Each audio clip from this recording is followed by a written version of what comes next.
Oke, bismillah, ini adalah materi kuliah online IMK. Hari ini kita akan bahas terkait dengan user experience dan user interface. Seperti apa? Kita akan simak saat lagi. Ya, oke. Nah, bicara UI UX, awalnya itu ataupun berangkatnya itu terkait dengan HCI, Human Computer Interaction, atau bahasa Indonesia adalah interaksi manusia dan komputer. Nah, jadi turunan dari pembahasan Human Computer Interaction ini berlanjut ke materi UX yang sekarang sedang geliat-geliatnya di apa dibahas ya.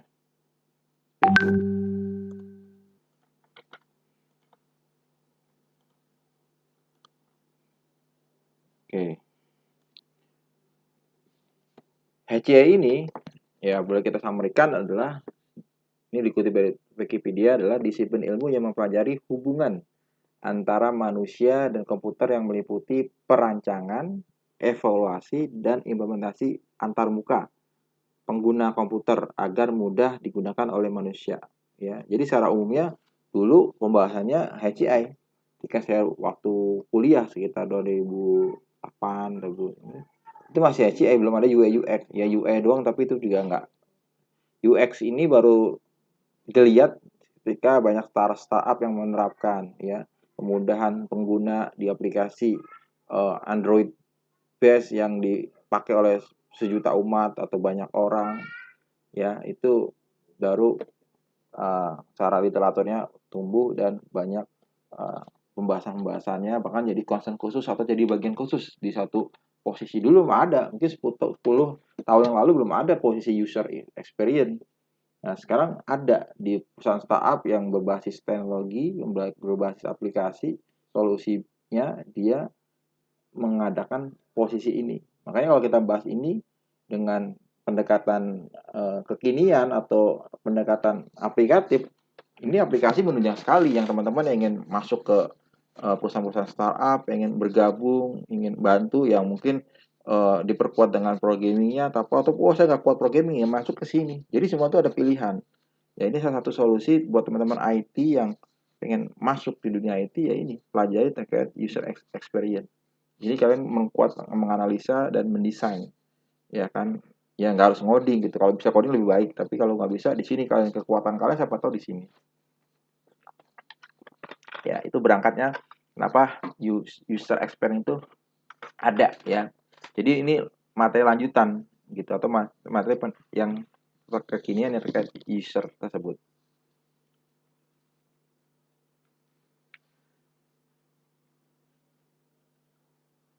Nah, ini bicara pengguna ya. Pengguna ini awalnya desktop komputer. Nah, dengan posisi seperti ini ya. Kemudian ada lacinya ya, keyboard yang bisa ditarik, dan dulu ini pernah ada nih di lab kampus juga pernah seperti ini. Terus PC-nya berdiri gitu kan.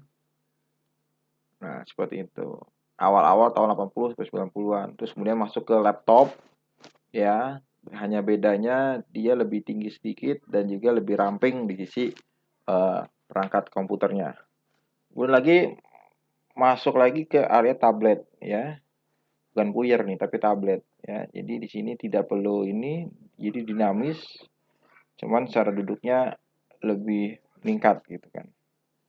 Kemudian tahun 2000-an sampai sekarang wearable device. Jadi device-nya itu udah nggak perlu meja lagi sebagai standing device-nya, bebas dimanapun, fleksibel. Makanya istilahnya wearable device. Kemudian ditambahkan dengan VR ataupun ada kamera dan sebagainya, dan lebih interaktif.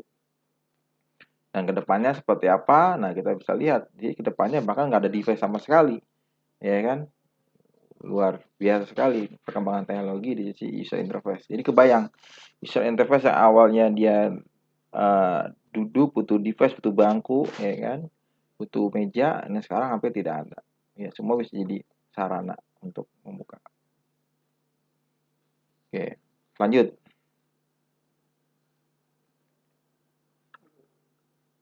Oke, selanjutnya adalah terkait dengan uh, common line interface ya. Jadi zaman dulu dalam melakukan transaksi antara human dengan komputer kita menggunakan teks ya kan, atau TUI, text user interface ya kan. Lawannya apa? Lawannya adalah graphic GUI, graphic user interface. Bagaimana kita klik itu based on tombol icon ya kan. Jadi based on iconnya kita klik ya kan, akan berinteraksi gitu kan. Seperti touchscreen kan sebenarnya kan semua itu berbentuk gambar, nggak tulisan ya kan. Kita mau jalankan ini nggak ketik dulu ya kan. Jadi hampir kita nyaris nggak menggunakan keyboard sama sekali ya kan. Ditambah lagi sekarang menggunakan Google yang udah cukup baik dalam mendengarkan kata-kata dari voice-nya ya, sehingga bisa bisa memungkinkan sekali kita berinteraksi tanpa ada keyboard ketikan kata maksudnya ya. Jadi cuma based on diklik-klik gitu kan. Kalaupun mau balas chat tinggal komentar juga bisa ya kan. Berapa aplikasi Android ya kan yang saya gunakan juga saya bisa mengetik tanpa saya harus mengetik, tapi pakai suara, ntar dia dikonversi. Dulu ada teman akurasinya rendah, sekarang udah cukup baik, kita udah bisa ngobrol. Bahkan anak saya kemarin sudah mulai mau ngobrol dengan dengan Google. Halo Google gitu. Nah, kenalan terus bercanda-canda gitu kan. Coba ketik aja, halo Google, nyanyi dong gitu. Tadi jawabnya apa? Udah pernah nyobain belum? Nah, anak saya nyobain, nyanyi dong gitu kan. Anak saya 2 tahunan. Jawabnya la gitu kan. Nyanyi malah Google-nya. Kalian cobain aja. Dan semakin pintar Google. Kalah kalian kayaknya. Ya, jadi seperti itu. Itulah command line interface. Sangat dahsyat ya perubahan interfacing yang tadinya awalnya begini. Nah, yang now adalah zaman now adalah menggunakan icon-icon. Ini gambar dari tampilan Mac ya. Cukup menarik, cukup tajam gambarnya, ikonik, seger ya kan, interaktif. Rasanya kita ingin memiliki laptop Mac seperti ini. Ya, tapi siapin budgetnya juga. Dan bagaimana ke depannya, ya kan? Kita akan bahas ya perkembangannya biar kita nggak ketinggalan. Nah, kita bahas dulu UI. UI ya secara singkatannya adalah user interface, merupakan bentuk tampilan grafis yang berhubungan langsung dengan pengguna. Ya, jadi sekali lagi ya, intinya UI adalah bentuk tampilan grafis yang berhubungan langsung dengan pengguna. Ini dikutip dari Wikimedia. Oke, pamit dulu pelan-pelan di sini. UI adalah untuk tampilan grafis, ya berarti icon, logo, apapun itu yang berhubungan dengan pengguna atau user. Dan sekarang UX atau user experience, apa sih definisinya? Adalah bagaimana cara seseorang merasakan ketika menggunakan sebuah produk, sistem atau jasa. Jadi lebih pertanyaan bagaimana cara merasakan ketika menggunakan sebuah produk. Jadi pengalaman ya kan, emosi, ya emosi itu bisa senang, bisa marah gitu kan, bisa bahagia, bisa senang, ketawa-tawa, itulah user experience.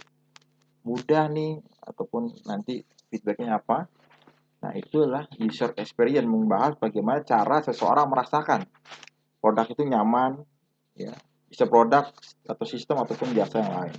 Sebenarnya secara teori sih lebih luas ya, bisa di luar IT, tapi ini kita kontekskan ke IT.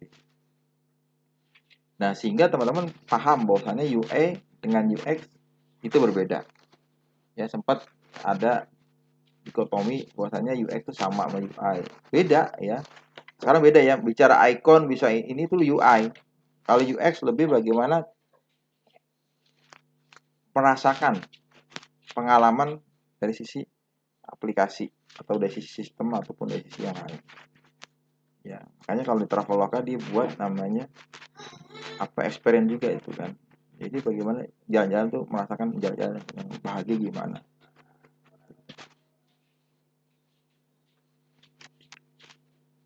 Nah, ini pembedaan pengetahuan dari sisi disiplin UI dan UX.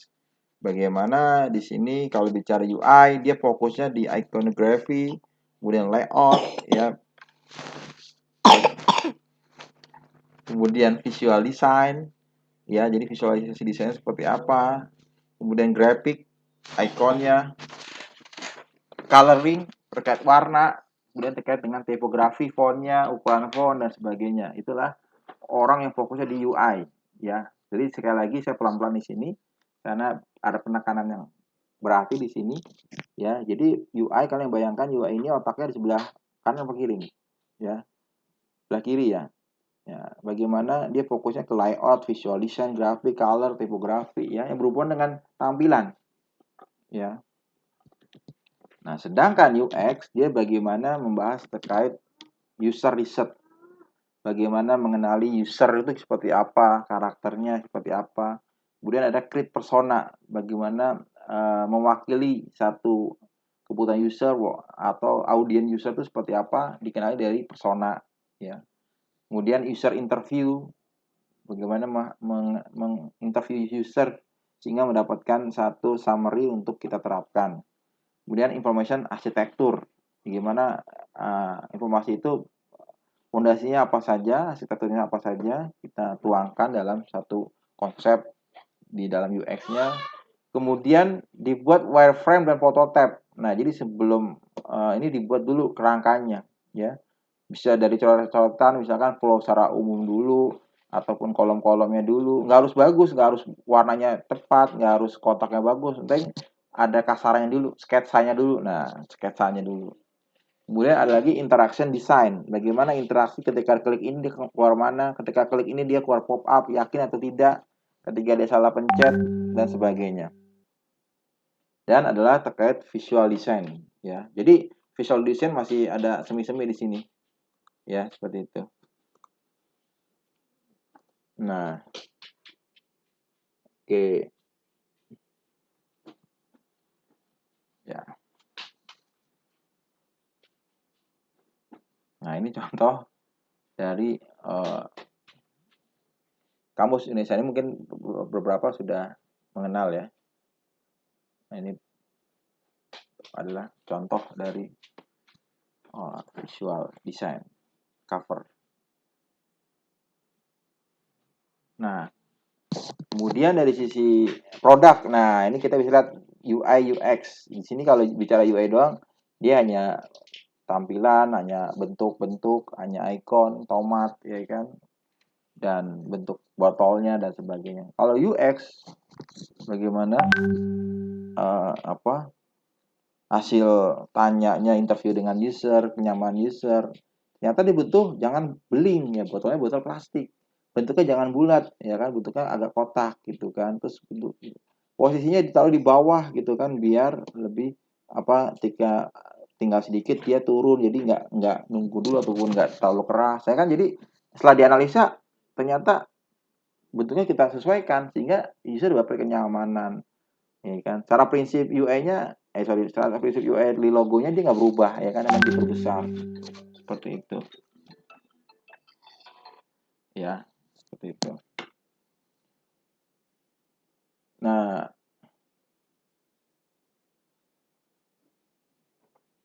di sini dari Ken Norton, partner of Google Venture, UX is focused on the user journey to solve a problem. UI is focused how a product survives, look, and function.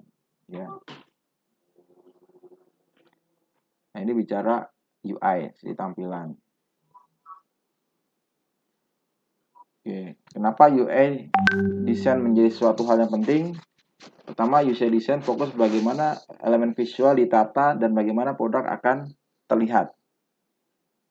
Kemudian, UI desain mempengaruhi hubungan emosional pengguna baik negatif maupun positif.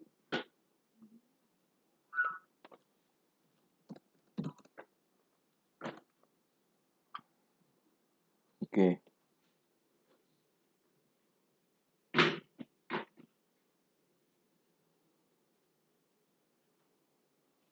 Kemudian UI desain yang baik akan meningkatkan kepuasan user dalam menggunakan produk yang diciptakan. Apa yang membuat user interface menjadi baik? Ya, ini jadi perhatikan. Ini bukan UX tapi UI dulu, ya. Yang pertama ini sesuai dengan materi yang pernah kita bahas juga, yaitu terkait dengan clarity atau kejelasan. Hindari membuat sesuatu yang ambigu dan buatlah segala hal menjadi lebih baik melalui bahasa ataupun visualnya. Jadi dibuat yang menghindari ketidakjelasan ataupun asumsi ya ataupun ambigu. Yang kedua adalah familiarity atau keakraban. Pengguna suka melihat fitur atau produk yang familiar seperti simbol, icon ataupun warna. Ya cukup segitiga seperti ini di My Facelift itu atau segitiga garis itu dia cukup mengenalinya.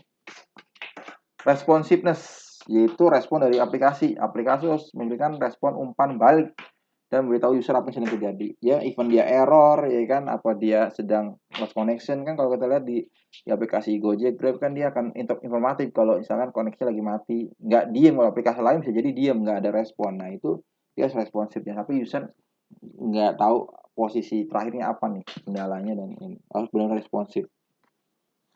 Yang keempat, terkait konsisten, buat antarmuka tetap konsisten di seluruh aplikasi agar user lebih mudah mengenali pola penggunaan. Ya, jadi ada konsisten terkait data. Ini sudah kita pelajari juga. Terus adalah estetika. Buatlah sesuatu yang menarik agar menggunakan aplikasi tidak membosankan. Ya, jadi buat warnanya, tulisannya yang tepat. Nah, terus apa sih yang bisa membuat UI? Nah, kita bisa menggunakan Sketch, ya, Adobe Illustrator, Adobe Photoshop maupun Adobe XD.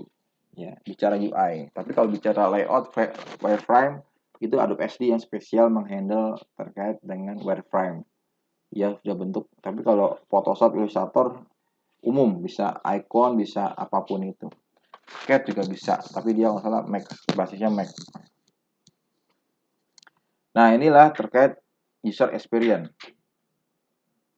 Nah, pembagiannya bicara UX itu turunannya ada besarnya ada terkait functionality, business case, dan look and feel. Ya, turunannya macam-macam nih.